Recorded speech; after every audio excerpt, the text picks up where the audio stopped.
Halo dan selamat datang kembali di Departemen Kemajuan di episode Self Improvement atau pengembangan diri bareng gue Hasan.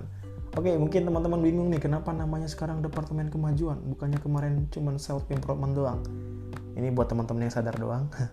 Jadi saya terinspirasi dari seseorang yang dimana dia membuat soal departemen, dan menurut gue departemen ini kan memang mempunyai tugas tertentu, dan dimana ketika saya tambahin kemajuan berarti saya memang mempunyai tugas untuk memajukan gitu. Tugasnya itu pun dari diri saya sendiri, dari keinginan saya sendiri gitu. Nah, sekarang kita bakal bahas soal 10 faktor kesuksesan. Jadi sebelum lebih jauh, saya perjelas dulu bahwa 10 faktor kesuksesan ini bukan dari saya, karena saya pun belum sukses menurut saya sendiri. Ini merupakan penelitian yang kemudian saya sampaikan lagi kepada teman-teman, yang semoga bermanfaat gitu buat teman-teman sekalian. Penelitian ini dilakukan oleh Thomas J. Stanley PhD di Amerika Serikat. Penelitian ini pun dibukukan oleh beliau, dan buku beliau berjudul Millionaire Mind. Jadi dalam buku ini sebenarnya ada 100 faktor kesuksesan. Namun hari ini kita bakal bahas cuman 10 yang paling tinggi, atau 10 nilai yang paling tinggi lah, penyebab kesuksesan atau faktor kesuksesan. Nah, pada riset yang dilakukan oleh Thomas J. Stanley PhD ini, beliau memanggil atau meminta 1.001 responden untuk bergabung pada penelitiannya, yang dimana 733 respondennya atau rata-rata atau 733 respondennya itu merupakan seorang milioner. Nah, ini menarik nih. Nah, dari riset itu beliau menemukan 100 faktor, yang dimana sekarang kita bahas cuma 10 faktor kesuksesan. Ini cukup mengejutkan penelitian ini sebenarnya. Ternyata orang yang ber-IQ tinggi, orang yang kuliah di kampus-kampus tertinggi, itu bukanlah 10 faktor utama cuy. Bukan itu ternyata. Mau tahu apa aja? Oke, langsung aja kita masuk. Mungkin biar lebih dramatis kita mulai dari nomor 10. Nomor 10 merupakan kemajuan menjual ide atau having an ability to sell my ideas or product. Nah, di sini kemampuan menjual ide menjadi nomor 10 faktor kesuksesan. Kenapa? Karena demikian. Mungkin teman-teman bisa lihat gitu di kehidupan teman-teman sehari-hari. Ada HP yang namanya Apple, ada HP yang namanya Samsung, ada HP yang namanya Xiaomi. Kita tahu Xiaomi kalau misalkan merek terbaiknya kayak misalnya Mi 10 dan semacamnya, bila digabungkan atau dibandingkan dengan iPhone 10 atau iPhone berapa, mungkin kualitasnya nggak bakal kalah jauh. Tapi kenapa harga iPhone bisa nyampe 12 juta, 20 juta gitu? Nah, ini semua terjadi karena penjualan ide, kemampuan untuk menjual ide yang dilakukan oleh Steve Jobs. Bagaimana dengan Uniqlo dan Gucci? Kenapa Gucci bisa lebih mahal dari baju-baju biasa gitu? Padahal kalau misalnya kita lihat ya fungsinya sama. Ada malah yang robek-robek bisa lebih mahal harganya. Ya ini semua terjadi karena kemampuan seseorang, kemampuan orang yang menciptakan Gucci ini untuk menjual idenya. Nah, idenya itu diterima oleh beberapa kalangan yang akhirnya rela membuang duitnya, nggak membuang juga sih. Maksudnya membelanjakan uangnya lah gitu, membelanjakan uangnya dengan harga yang mahal. Padahal kualitas bahan dan kegunaannya mungkin nggak jauh berbeda dengan barang-barang biasa gitu. Nah, disinilah ada kemampuan untuk menjual ide. Dan saya sepakat kalau misalkan kemampuan menjual ide menjadi faktor utama kesuksesan. Lalu yang ke-9. Nah, yang ke-9 itu adalah hidup teratur. Hidup teratur di sini bukan berarti menjalani rutinitas yang membosankan kalau kata Academy Trainer. Jadi hidup yang teratur merupakan orang-orang yang memang punya step by step untuk mencapai kesuksesannya. Dia udah punya target gitu, mau ngapain ke depannya, dan mau ngapain biar sampai pada target yang dituju. Keteraturan ini diperlukan untuk mencapai kesuksesan, dan saya cukup setuju kalau misalnya hidup teratur itu masuk ke faktor utama penyebab kesuksesan. Yang nomor ke-8, kita masuk di nomor 8 teman-teman. Nomor 8 adalah kepribadian yang kompetitif atau having a very competitive spirit, mempunyai semangat dalam bersaing. Nah ini memang diperlukan karena kebanyakan dari kita udah insecure duluan, udah patah semangat duluan, udah putus asa duluan, akhirnya nggak mau bersaing, nggak mau berusaha untuk belajar, nggak mau berusaha untuk mengembangkan diri, stagnan di situ aja, dan akhirnya terdistraksi sendiri oleh dunia yang panah ya. Terlalu lebay ya tapi setidaknya begitulah. Kalau misalnya kita tidak mau berkompetisi dengan orang lain, ya kita akan stagnan di situ aja. Tapi kalau kita mau berusaha, kita mau belajar, kita mau mengembangkan diri, kita masuk di dunia kompetisi. Karena memang udah budayanya di dunia ini saya rasa adalah budaya kompetisi. Lalu masuk ke nomor 7. Nomor 7 adalah kepemimpinan. Kepemimpinan teman-teman yang mungkin ikut organisasi ataupun tidak ikut organisasi tidak perlu khawatir. Kepemimpinan di sini bukan kepemimpinan yang dimana teman-teman memimpin semua orang, tapi kepemimpinan di sini bisa dicerminkan dari teman-teman memimpin diri sendiri, mendisiplinkan diri sendiri. Ketika kita bisa memimpin diri sendiri, otomatis kita mungkin bakal bisa memimpin orang lain juga, dan kita bisa dipimpin oleh orang lain. Karena jenis kepemimpinan itu dipimpin atau memimpin kan. Nah, perlu kita bisa dipimpin dan perlu juga kita bisa memimpin. Itulah kenapa 7 atau nomor 7 ini merupakan kepemimpinan. Dan saya sepakat dengan itu. Dan untuk teman-teman, mungkin teman-teman bisa lebih lagi mencari referensi kenapa kepemimpinan itu masuk gitu ke nomor 7 faktor kesuksesan.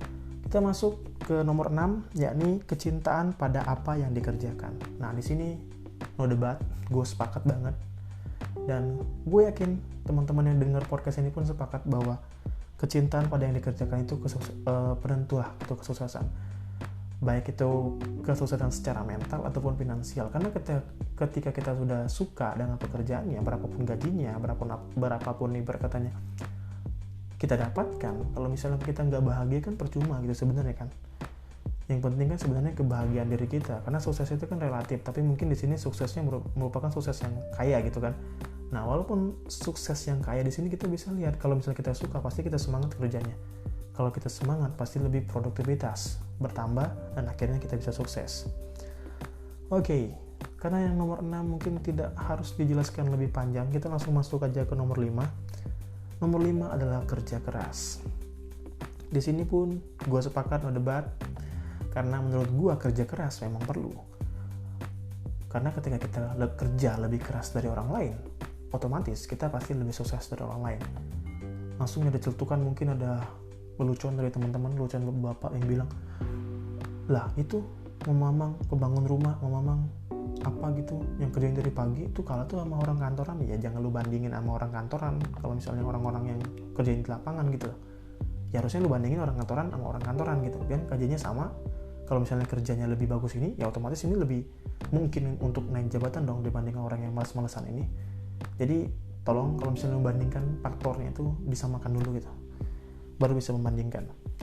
Oke, kita masuk ke nomor 4, dukungan dari pendamping. Ya, karena gue jomblo dan gue nggak tahu apa efeknya dukungan dari pendamping. Tapi yang otomatis kita yang jomblo ini kita kan punya orang tua gitu. Pendampingan dari orang tua pasti sangat dibutuhkan oleh kita untuk sampai kesuksesan. Pendampingan semacam apa? Kayak misalnya dukungan dari orang tua, dukungan mereka secara moral ataupun secara material pasti memang dibutuhkan untuk kita mencapai kesuksesan. Nah, jadi no debat lah kalau misalnya dukungan dari pendamping itu merupakan faktor kesuksesan atau masuk ke dalam 10 faktor kesuksesan. Yang nomor 3 adalah mudah bergaul. Nah, untuk bergaul ini memang harus harus dimiliki lah oleh setiap orang. Harus dimiliki oleh semua orang. Karena apa? Karena ketika kita mudah bergaul, otomatis jaringan kita lebih luas. Kita analogikan seperti jaring laba-laba.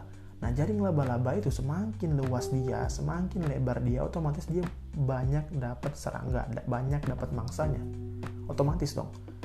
Nah, begitu juga dengan pertemanan. Ketika kita mudah bergaul, jaringan kita luas, maka pekerjaan, bisnis, peluang bisnis pasti mudah kita dapatkan karena kita banyak teman di mana-mana. Itulah saya pun sepakat kalau mudah bergaul ini berada di posisi ketiga.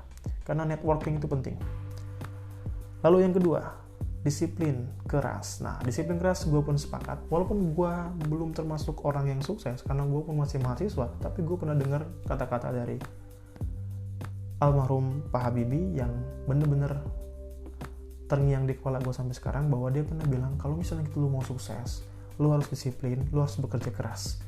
Itu kata-kata yang terngiang terus di gue, sampai pernah gue jadiin alarm juga buat bangunin gue pagi-pagi. Dan di sini pun memang dia udah dibuktiin oleh mantan presiden kita, atau saya nggak suka nyebutnya mantan presiden, saya lebih suka menyebutnya presiden ketiga kita, Pak Habibie, yang dimana beliau memang orang yang bekerja keras, orang yang berdisiplin keras. Akhirnya beliau bisa membuat pesawat, beliau bisa memecahkan permasalahan crack sayap pesawat, dan akhirnya beliau dikenang di luar negeri ataupun dalam negeri. Jadi nomor 2 disiplin keras, saya sepakat. Nomor 1, kejujuran. Oke, kejujuran memang mungkin benar-benar faktor utama, dan mungkin ini tidak mengejutkan kalau kejujuran merupakan faktor utama penyebab kesuksesan atau faktor utama kesuksesan. Karena di dunia kerja butuh yang namanya orang yang jujur. Kalau orang yang pintar udah banyak banget lah, kalau kata Kasino tuh. Indonesia atau negara itu udah kebanyakan orang pintar ya, tapi kekurangan orang jujur ya. Nah, ketika skill kita bagus, disiplin kita bagus, terus kepemimpinan kita bagus, ditambah lagi dengan kejujur, apalagi coba yang menghalangi kita untuk mencapai kesuksesan? Nggak ada menurut gue. Itulah kenapa saya benar-benar sepakat dan saya benar-benar setuju kalau kejujuran berada di urutan teratas. Nah, dari 10 faktor kesuksesan tadi, kira-kira kita udah sampai mana nih? Mungkin kita harus merenung di podcast ini.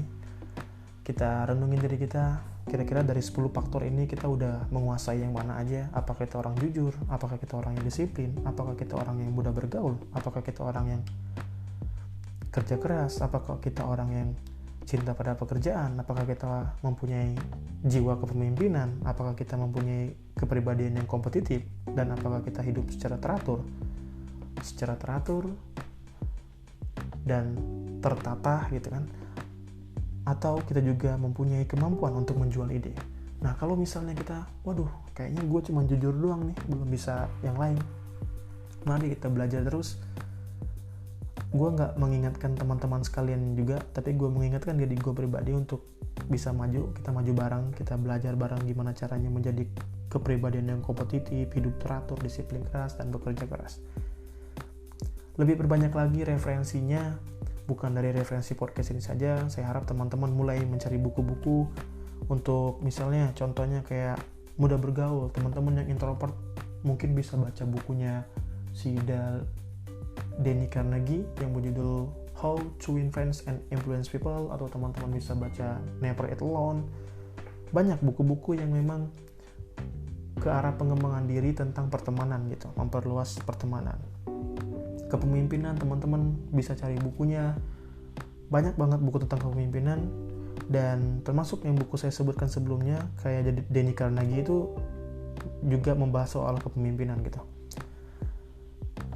Banyak sebenarnya buku-buku, asalkan kita rajin baca. Wah bang, nggak ada duitnya buat beli buku, nggak ada ininya buat beli buku. Teman-teman nggak harus beli gitu. Teman-teman sekarang udah difasilitasi oleh negara.